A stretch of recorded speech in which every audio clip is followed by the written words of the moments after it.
Good morning, good morning, good morning, folks. Welcome to the QT Bible Study with Steve Leavitt. I'm Steve Leavitt. Wakey, wakey, eggs and bakey. It's time to get up, Buttercup. Good to see you guys this morning. Yeah, I switched internet over there on you, Martha. So there you go.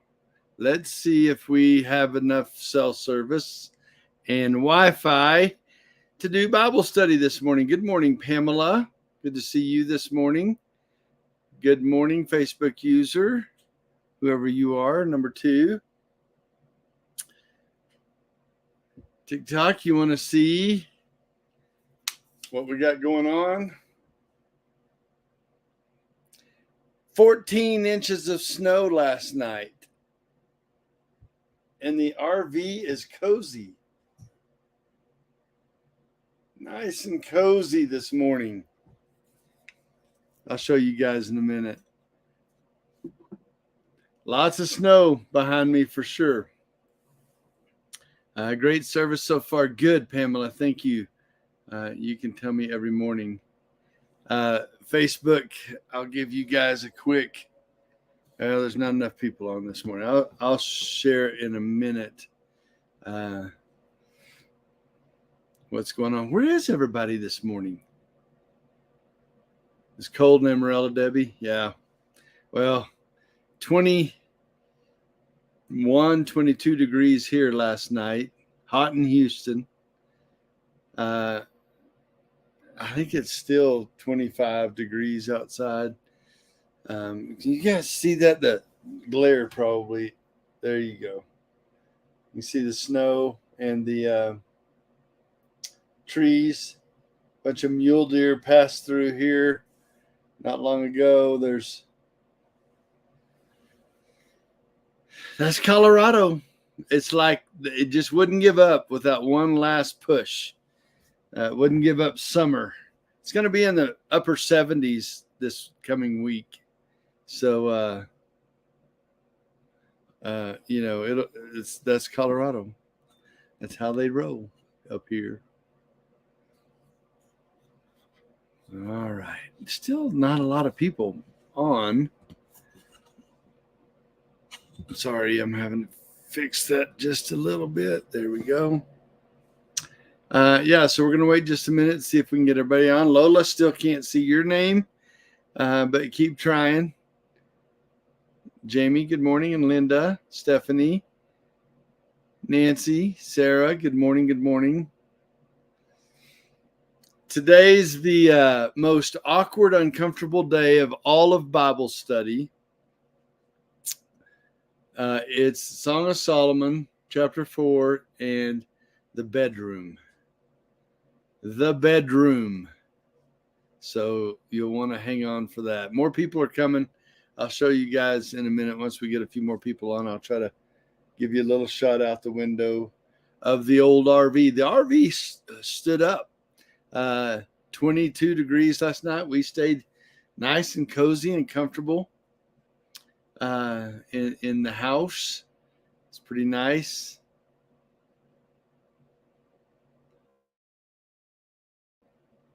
I'd much prefer 78 degrees and sunny over snow, but it is what it is. So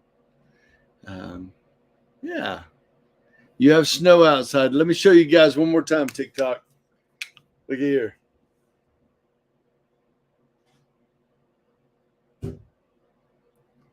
Then I'll show you guys on Facebook. Check it out. Colorado Springs. We're actually outside of Colorado Springs in what is called Black Forest. It's a piney forest outside of Colorado Springs. Yes, your name has been booted, whoever that is. Can't see you. All right, let's see if I can show you guys on Facebook. I don't know if you can see it or not, or if it's going to.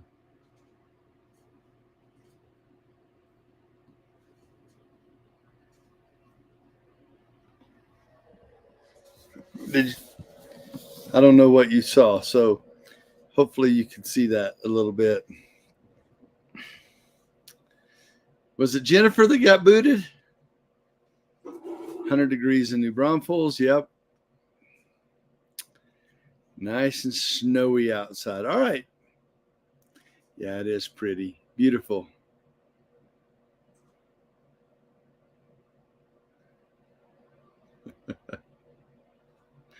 Yep, we're going to talk sex today. So hang on to your boots. We're going to do it because that's what Scripture says. And in Song of Solomon, chapter 4, we see the consummation of the marriage of Solomon and Shulamite. Yes, Jennifer, I can see you now. I can see you now. Good job, Jennifer. The consummation of the marriage between Solomon and Shulamite. I am going to attempt to be appropriate, as my wife already fussed at me and said, Steve, oh, did y'all see that snow fall right behind me? Huge bunch of snow just fell in that tree right behind me. We could hear it falling on top of the RV last night to do what, Marty? That's what woke me up this morning. Yeah, it woke Marty up this morning. Yeah, kick off your boots, stay a while. Absolutely. If you want a free Bible, by the way, go to the link in the bio and we'll send you a free Bible. Although Marty has so overwhelmed because our system wasn't working right. And so all month long, we're sending out Bibles from all month long. If you want to give one, let me know. Yeah, and if you want to give a Bible, let Marty know. She'll be glad to give you a name and address to send a Bible. So, okay. Is it lagging? Lagging. I'm going to switch and just see. I hate that it's lagging. Hang on. It's gonna pause.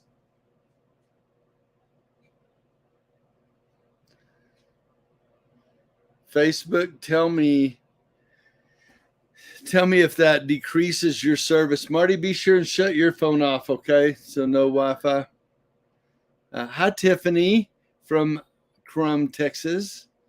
I'm glad you're here. Tell Marty I can help her get those out, Sarah says. Well, Marty will send some, but if you want some names and addresses, she can give you if you want to send one. All right, so tell me the quality right quick, and then we'll get started. How is the quality of the video audio this morning? Okay, we're good on TikTok. Good on TikTok. No lag now. Yeah, I switched the Wi-Fi over. My Wi-Fi system, I have a mesh pod between the camper and the house where the Wi-Fi is, and it's in a Tupperware, but it's buried in snow out there, so I just didn't know. All right, here we go. Y'all ready? No kids? No kids watching this morning. This is Biblical Intimacy 101. So here we go. It's hot in Florida. The snow looks better. Beautiful. Yep. All right. So we saw the wedding yesterday. So as the scene opens here in chapter 4, Song of Solomon, chapter 4, we're basically in the king's chamber or the Holiday Inn for the honeymoon suite and the honeymoon night. So here we go. Solomon is talking to his bride, and here's what he says. How beautiful you are, my darling. How beautiful you are. Your eyes are like doves behind the veil. Your hair is like a flock of goats that have descended from Mount Gilead. Your teeth are like flocks of newly shorn ewes, which have come up from the washing, all of which bear twins. Not one among them have lost their young. Your lips are like scarlet, like a scarlet thread, and your mouth is lovely. Your temples are like slices of pomegranates behind your veil. Your neck is like the Tower of David, built with rows of stone on which are hung 1,000 shields, all around shields of the mighty men. So what's happening here is that Solomon has her in the chambers, and it's time to make love. It's time to finally remember. He says over and over again, like in chapter 3, verse 5, we will not arouse or awaken love until it pleases. She's asked for sex. She's communicated that she wanted sex over and over again as they were dating. And he says, no, that's for marriage. We're not going to be sexual before marriage. We're not going to play around with each other before marriage. God designed sex to be within the confines of one man and one woman within marriage. And Solomon says we're going to hold true to what God says sex is supposed to be. So they've waited, and they're anticipating, and they're excited, and they're going to get to make the union one. They're going to get to make their bodies become one and truly become one, like Genesis chapter 2 says. So Solomon has her there, and he's talking lovely to her, as he should. And he's working himself down her body. He starts with her eyes and says they are like doves behind the veil. So she still has her clothes on. She has her veil on, right? And he sees her eyes through the veil and says, your eyes are like dove. Your hair's like a flock of goats flowing down, descending from Mount Gilead. If you went today and looked up from Israel, from Jerusalem to the Mount Gilead, it's this huge dark mountain, and the sheep in the hundreds will come down that mountain, finding paths down that mountain like this. And from a distance, it's these sheep that are just flowing down the mountain, and her hair looks like the sheep flowing down the Mount Gilead. He says, your hair looks like that. Then he says, your teeth are like a flock of newly shorn ewes. Anybody ever seen that? Saw that? Seen that? Have you ever seen somebody shear sheep where it's all dirty and matted and everything, and you shear it off, and it's white underneath the newly shorn sheep are very white underneath whenever they get shown, right? And he says, your teeth are white and beautiful like that. And he says, all of your teeth bear twins, and not one of them has lost her young. So they all have twins. You got 2 teeth here, 2 teeth here, 2 teeth there. You don't have funky teeth. You're not missing any teeth. You're not one of the, hey, what's up, Bob? Hey, Billy Bob, good to see you. No, you have all your teeth, right? He's saying your teeth are beautiful and you have all of them. You don't have funky teeth, which is good, right? And he says your lips are like a scarlet thread, red, right? Your lips are scarlet red, beautiful red lips, wonderful. Your mouth is lovely. So he's excited about her mouth because he's going to give her a big old wet, juicy kiss, right? They're going to make out. They're going to make love. And he's excited about her mouth. And he says, your mouth is lovely. And your temples are like pomegranates, sliced pomegranates behind your veil. So she has rosy cheeks, right? She has color. Have you ever seen in old English movies, the ladies would do this to their cheeks before they would go into a party or something? They're trying to get color in their cheeks. That was their makeup. He says, your temples are like pomegranates, and your neck is like the Tower of David. Oh, he's working down her body and her neck, the Tower of David, the stronghold of the nation, the Tower of David. Then he gets to verse 5. I'm assuming he's now undressing her. And he says, your 2 breasts are like 2 fawns, like twins of a gazelle, which feed among the lilies. So has her naked, and he's talking about her breast. And he thinks they are lovely, like gazelles. I tell this story. Many of you have heard me tell this story before. When I first got married, my wife and I went to the zoo.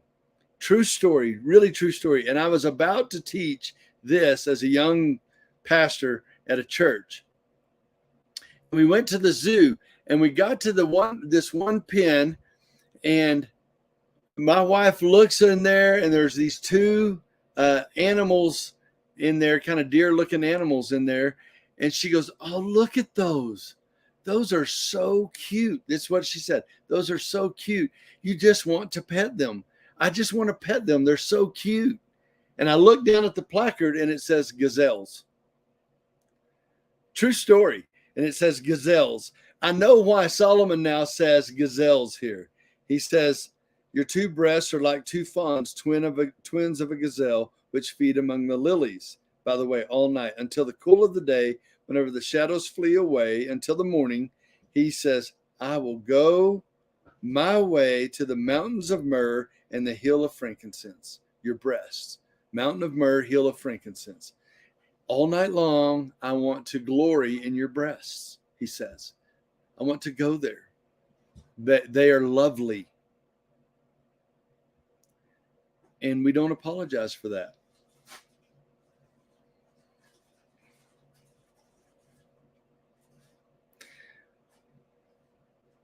This is very, ladies, if you know men, if you know yourself, you will understand this passage. This is how men think. Men love this.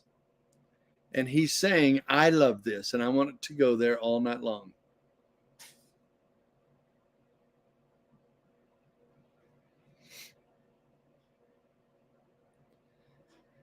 Solomon says to her, Shulamite, my bride, my wife, my love, he says, you are altogether beautiful, my darling, and there is no blemish in you. Do you think she was perfect, by the way? Do you think that her body was absolutely perfect? I doubt it. I doubt. What if she was kind of a big girl? I don't know. What if she had some bodily defects? I don't know.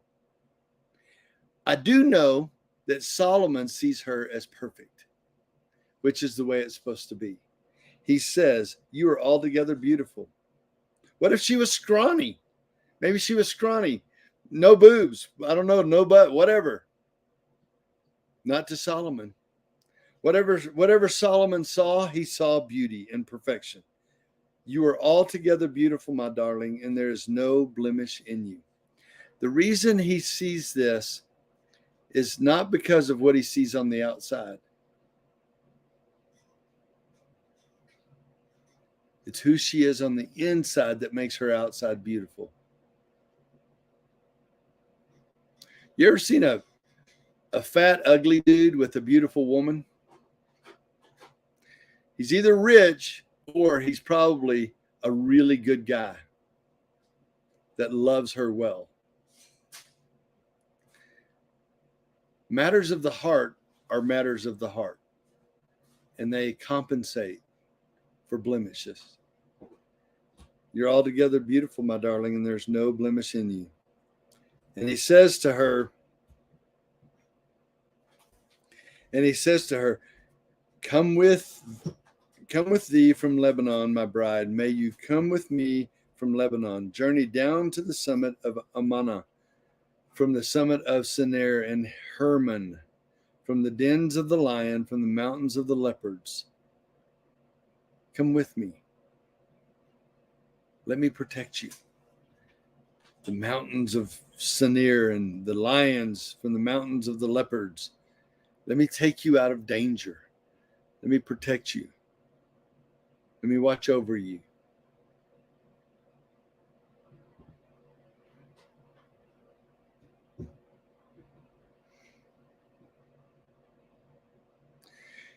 He says to her, you have made my heart beat faster, my sister, my bride. You have made my heart beat faster with a single glance of your eyes. Just look at me and I'm turned on. Look at me and my heart beats fast. Just look at me with a single strand of your necklace. How beautiful is your love, my sister, my bride. How much better is love than wine, and the fragrance of your oils than all kinds of spices. Your lips, my bride, drip honey. Honey and milk are under your tongue. I always laugh here because if milk and honey are under her tongue, How does he know what it tastes like under her tongue? They're doing some tongue action, aren't they?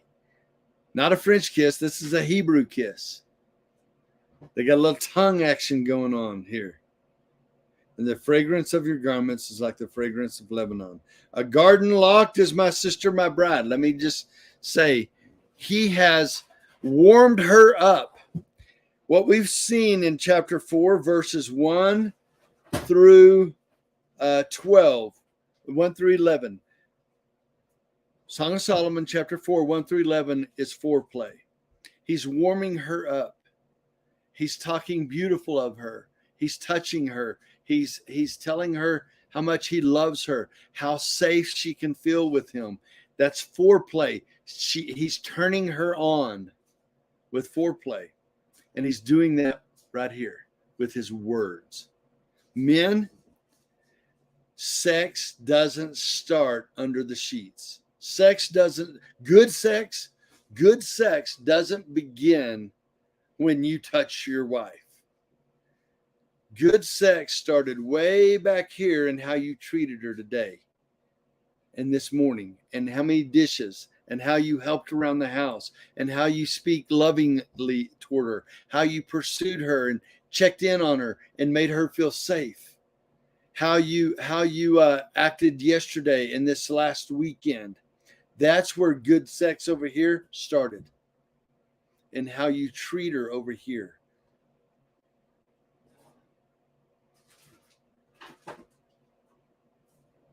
Amen, ladies.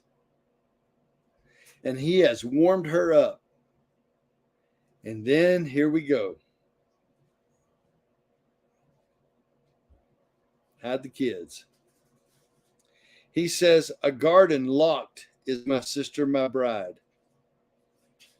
A garden locked is my sister, my bride. It was understood that a woman's garden is her virginity and her genitalia. Her vagina is a garden locked. A chastity belt. Meaning that it's been locked and she's a virgin. She's pure. She hasn't given it away to other people. And he says, you are a garden locked. You have your virginity. No one has been there, and it's a garden locked. He says a rock garden locked, a spring sealed up, an oasis. He's talking about her genitalia, and it's been locked up, and it's a spring locked up. The fluids are flowing out of the garden. The water is flowing. Your shoots are in pomegranate. Your shoots are an orchard of pomegranates with choice fruits, henna and nard plants, nard and saffron, calamus and cinnamon with all the trees of frankincense, myrrh and aloes along with the finest of spices.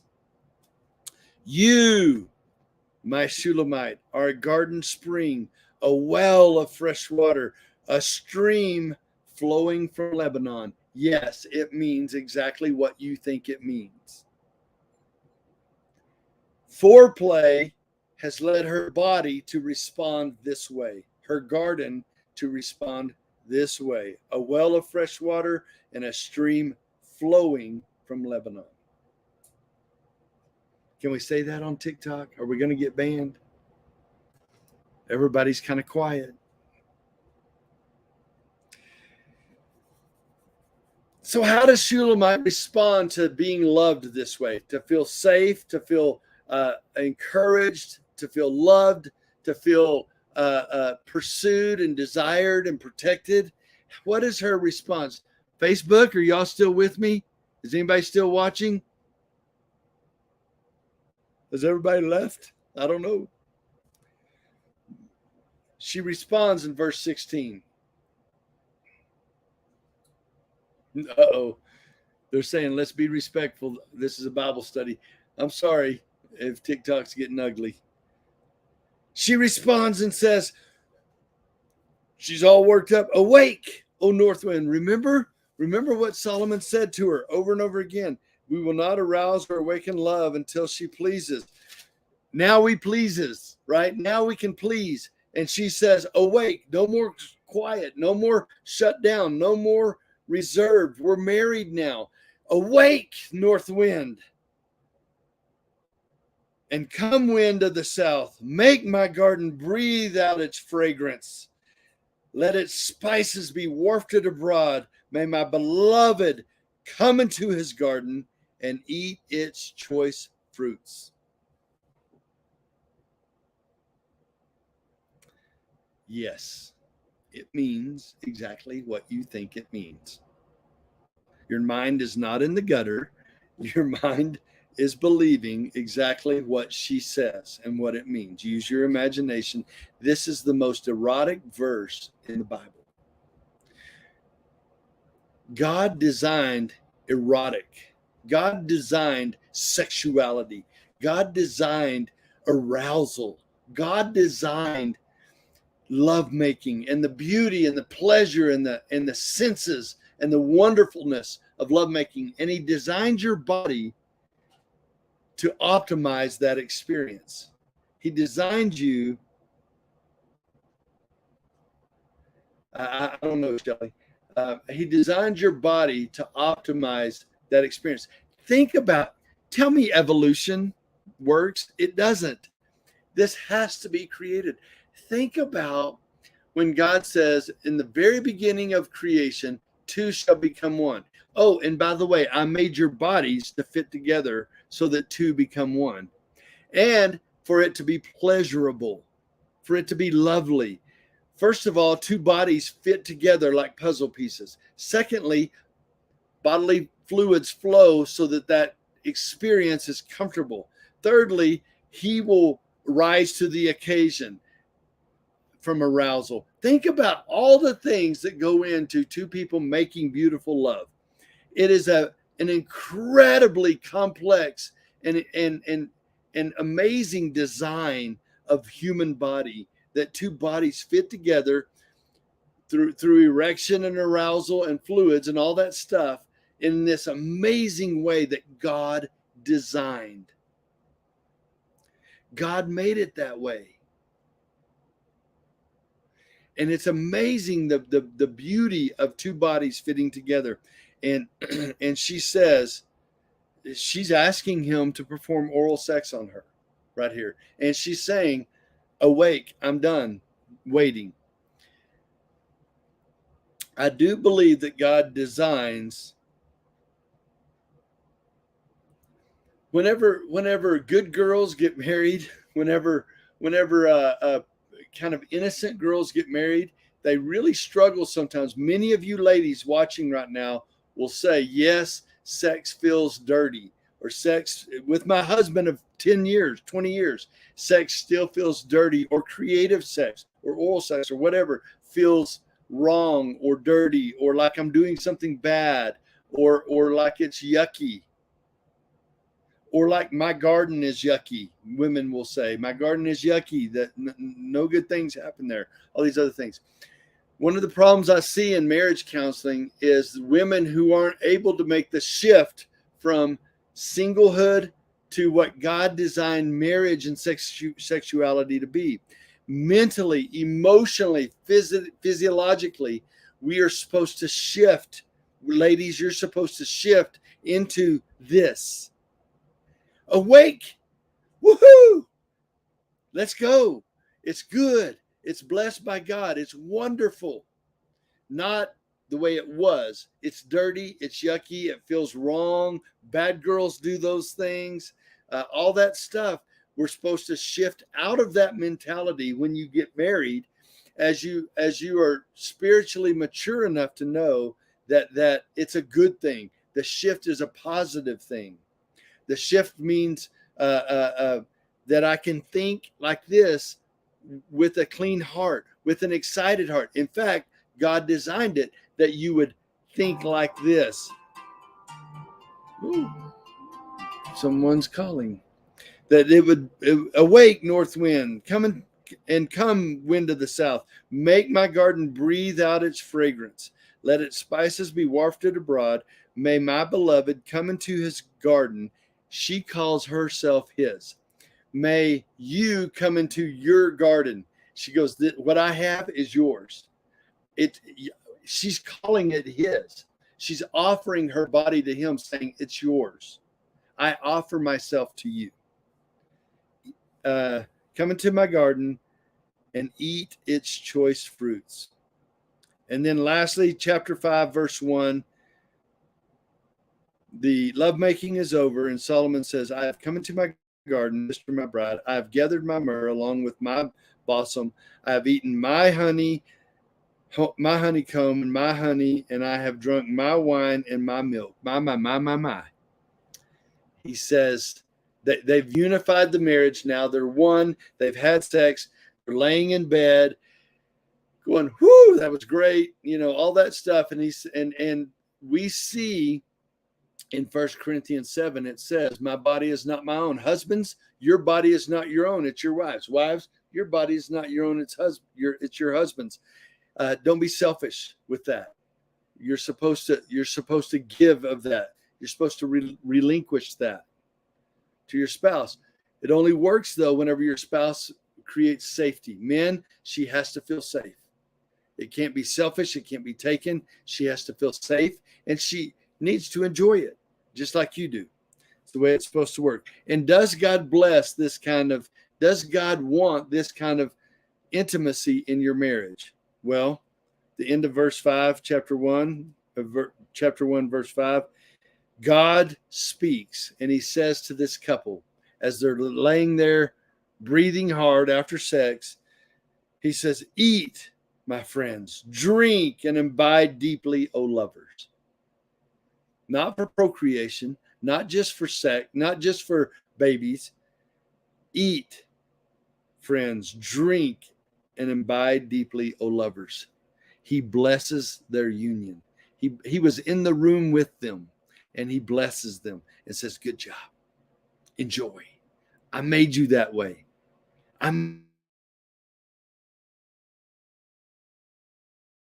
Yeah. There we go. I hope you can enjoy. The average couple, by the way, the average married couple has sex every third day.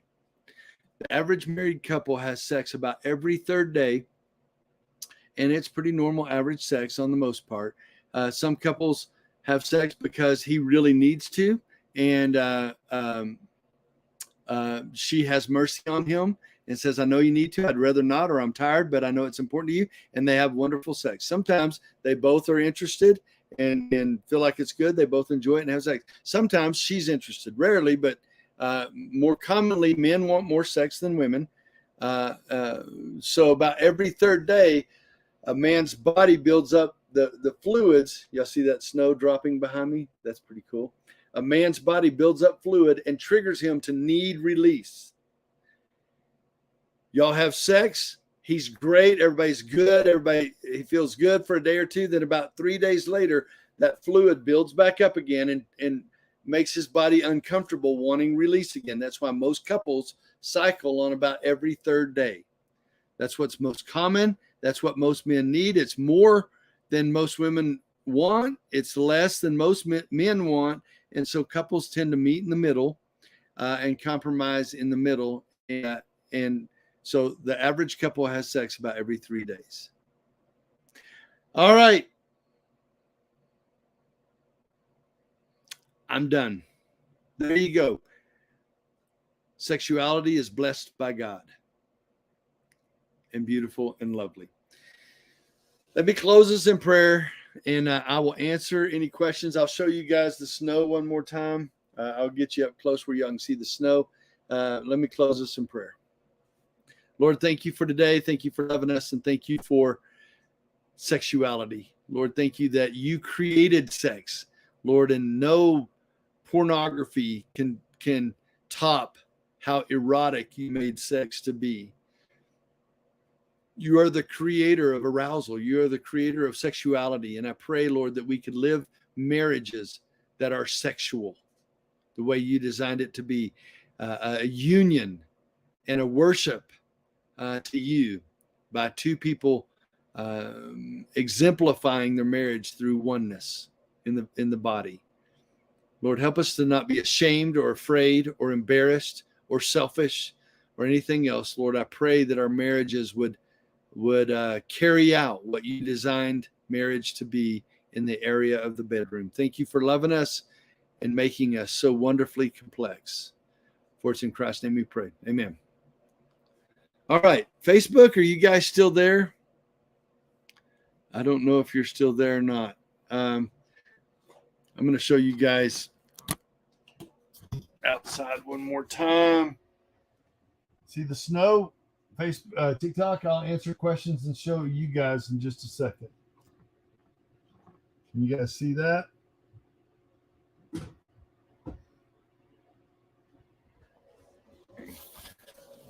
All right, you're still here. Good. TikTok, I'll give y'all one more look and then I'll answer questions.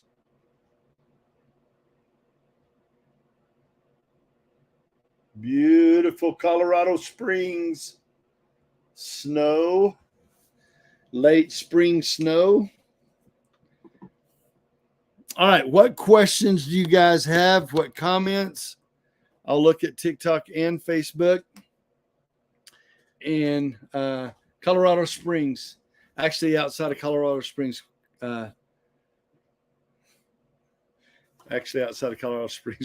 Sarah says, JJ, thanks you. I needed this, Sarah says. So true. We all do. We all need to be reminded. Men need to be reminded of what makes a woman feel safe and provides the potential for her to do well in the bedroom. There goes some more snow falling behind me. I love that. Out of the trees. Whenever it starts to melt, it starts to fall. All right, we're here, still here, just multitasking.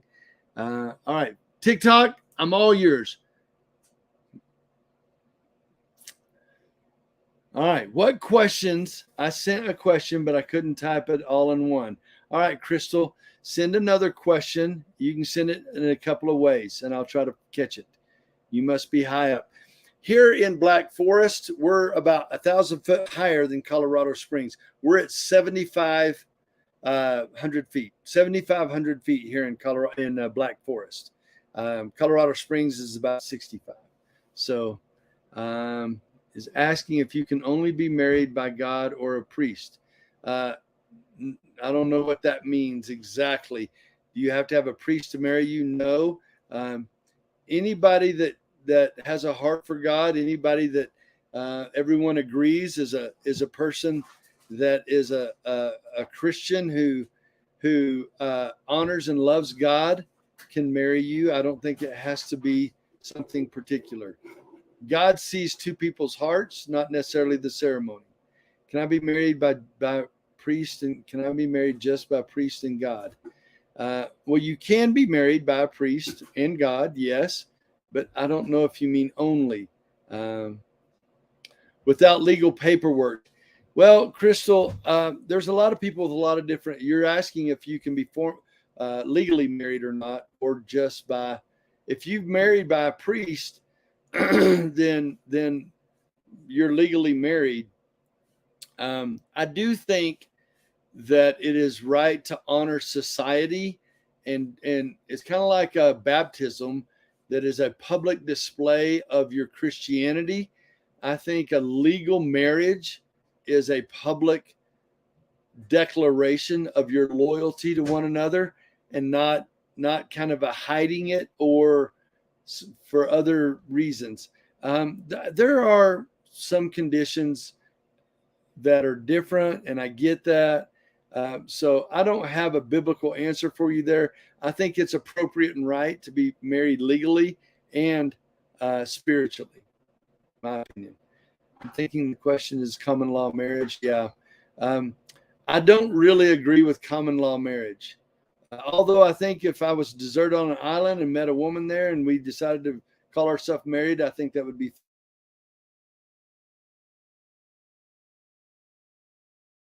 I think you need to do it right and do it legally, personally. Yeah, if you've been married by a priest and financially you can't legally do certain things, I get that, and I don't think God is a stickler there personally, my personal conviction, but I do think in time and when you can and when God allows, you need to do it legally also. Hope that helps. All right.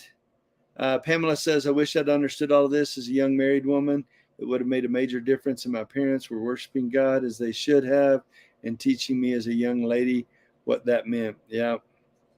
Unfortunately, so many tax benefits not to being legally married. Yep, Chloe, you're right. But I think it's important to publicly uh, commit yourself. Um, but God sees your heart. So if men and women love each other well before they get in the bedroom, the way God designed it, what a wonderful thing it is in and out of the bedroom. Yep, Stephanie. Joy from the Philippines is watching. If you guys want a free Bible, go to the link in the bio and fill out the form. We'll send you a free Bible. Any other questions, TikTok questions, comments, thoughts? Anybody else? I hope it's been a blessing to you today to look at the way God designed sexuality to be and how we should work towards being and doing it the way God designed it to be.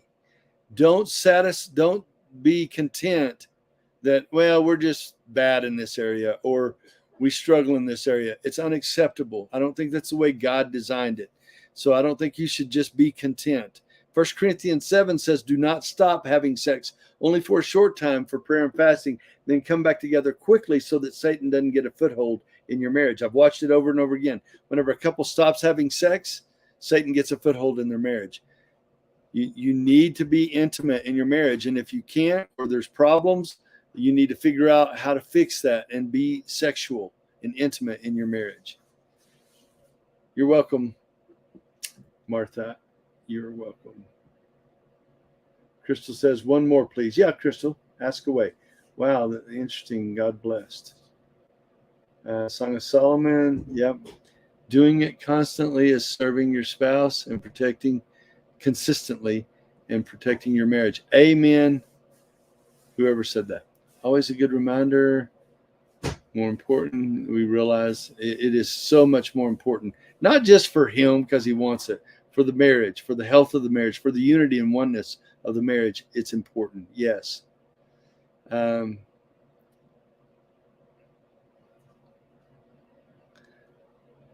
needed this, Crystal said. Good. Much love. You too, Crystal. I've been in Savannah all week and it's good to be back with my people, Brenda says. Yes, I'm glad you're here, Brenda. Any other questions or comments? I've tried to be respectful. Marty, how'd I do? She said I did pretty good. Woohoo!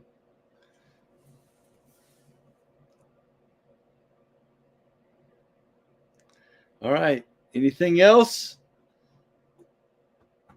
I'll be coming to you tomorrow, probably from a hotel room or lobby. I think we're going to go stay in a hotel room. We had to shut the water off to the RV because it's just a water hose on the ground and it's frozen. And so we got no water here in the RV. So I think we're going to rent a hotel room tonight. We got to find some place to go stay. If I can get my truck out, it's 14 inches of snow and I'm down in a hole down here. So I hope I can get my truck out fine. And then we're going to go into town and probably have us a date night, huh, baby? Date night.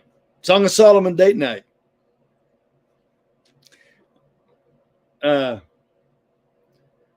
So I'll be coming to you tomorrow morning, probably from a hotel room somewhere. Seriously, PTSD memories in Texas. Jennifer, you're funny. Melt the snow and take a spit bath. Woo! Good snow bath. That's right. Today's life is so chaotic and busy, we forget to make time for each other. Yes, we do. We are staying in an RV for a couple of months until we get in a house in a couple of months. So we're in an RV right now. We're building a house in Texas where we are half the year building a house in Texas. But we got down here, we decided an RV was the best way to do it, and we're loving it. So we are adventurous. Yes, we are. Nice plug. Don't know what that means, but thanks.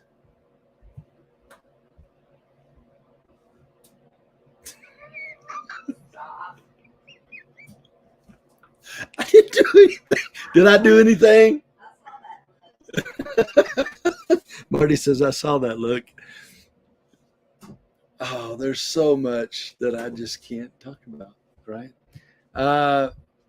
It is, we are so busy making a living, we forget to make a life. Good, true. Crystal's in Texas. All right. We're down by San Antonio half the year. Yeah, we're outside of, we were in New Braunfels, Texas for 25 years. And we're building a house out on some property outside of San Antonio. So that's where we kind of base out of. We have a lot of family there. And we're up here in Colorado Springs for the summer and fall. All right. I think we're done. Marty, you done? Got anything else to say? Come on, give us a word of wisdom on Song of Solomon, chapter 4. Take out the trash. Take out the trash. She says, take out the trash. All right, I'm on it. I gotta go. I gotta go take out the trash in the snow. I do online counseling, yes. Rockyourfamily.org. You can make an appointment. Rockyourfamily.org. Rockyourfamily.org. You can make an appointment with me online. Yes, we do online counseling. What I do the most of is marriage intensives, where you can come and spend 5 days. I just finished one yesterday. I'll start another one on Monday. You come and spend 5 days with me all day long for 5 days here in the woods of Colorado. And we do outdoor experientials, kayaking, rock climbing, things like that. And we do therapy along the way. It's pretty cool. Low ropes, high ropes, things like that. You are easy to learn from, Steve. Thank you, Pamela. I try. Trash and dishes, good foreplay. You got it. It's why the most popular book forever was called Sex Begins in the Kitchen. And it's good. Yeah, we don't have a generator, Pamela. That's another problem is I didn't bring my generator, not thinking I'd need it because I'm not going off grid. But the snow makes the electricity go in and out. So, but we stayed warm last night. It was comfy and lovely. Yeah, everybody go love your spouse well. All right, keep on keeping on. We'll see you guys back tomorrow morning. We posted some pictures. If you're interested, over on the QT Facebook and YouTube, it's called the QT Bible Study with Steve Leavitt. The QT Bible Study, like Quiet Time, QT Bible Study with Steve Leavitt on Facebook and YouTube. You can watch live from over there or see the replay over there too. So have a great day, TikTok. You guys are awesome. Bye.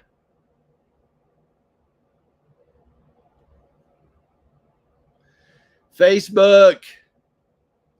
Thanks for bearing with me today. I hope y'all have a super terrific, beautiful, lovely, amazing day. Enjoy a little scenery here. There's the main house over there. This is it. How cool is that? Marty posted a video of some mule deer walking through the snow. It's really cool. I see the trees up there. All right. We'll see you guys tomorrow morning. Keep on keeping on. Bye-bye.